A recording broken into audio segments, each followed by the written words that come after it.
الشهيرة ديرونية التي سرعان ما أصبحت شعارا لا مفر منه لملحمة أسود الأطلس في كأس العالم بقطر.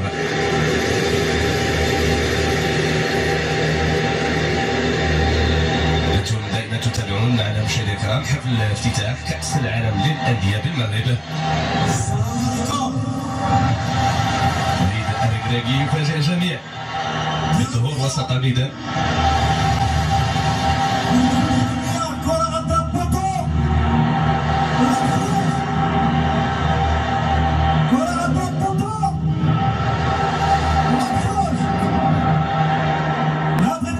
واحد تكريم على لا ليجوند بيلي اللي مشات لهذا العام. سيبقى وليد الركراكي الى الابد اول مدرب مغربي يصل مع المنتخب الوطني المغربي الى نصف نهائي كاس العالم.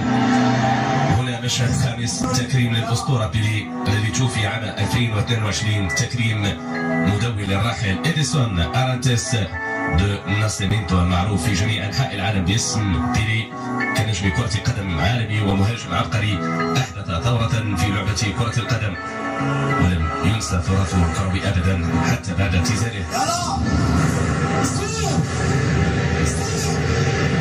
جميل جدا هذا الاعتراف.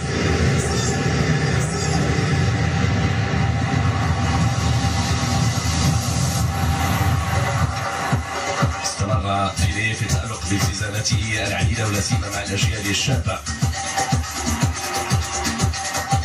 أما الآن مشاهدينا الكرام نستعرض الفرق المشاركة في كأس العالم للأندية. نتابع.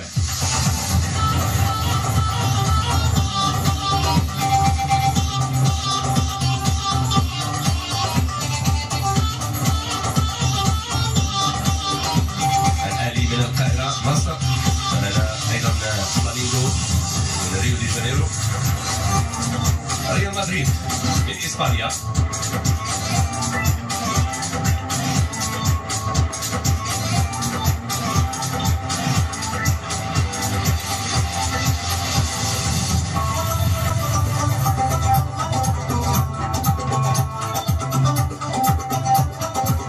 الهلال من الرياض من المملكة العربية السعودية،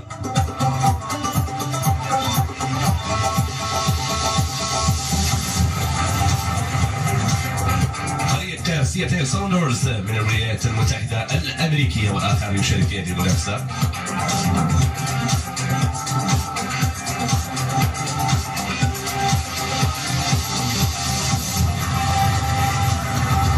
أوكلاند سيتي من نيوزيلندا وآخر حاضر في منافسة كأس العالم للأندية هنا بالمغرب، مدينتي طنجة وأيضا الرباط.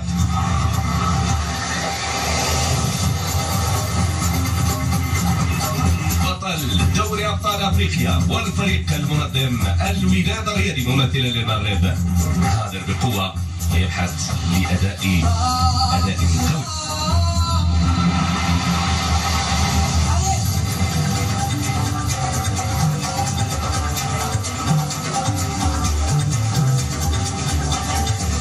إذن الأندية التي ستتنافس لتحقيق لقب كأس العالم للأندية هذه السنة، كامل التوفيق للوداد الرياضي والمشاركة المغربية بالنسبة للوداد. تابعنا وإياكم مشاهدينا الكرام حفل افتتاح رائع جدا من ملعب الكبير لمدينة طنجة، وتابعنا أيضا الصورة المعبرة لمدينة طنجة، منارة كاب سبارتيل المعلمة الرائعة جدا. تابعنا أيضا صورا وأيضا مشاهد مضيئة تؤكد انفتاح المغرب على العالم وعلى الثقافات الأخرى من خلال تكريم ابن بطوطة الذي يعتبر أشهر بالنار على علم. إذا كأس العالم للأندية 2022 ينطلق بالمغرب.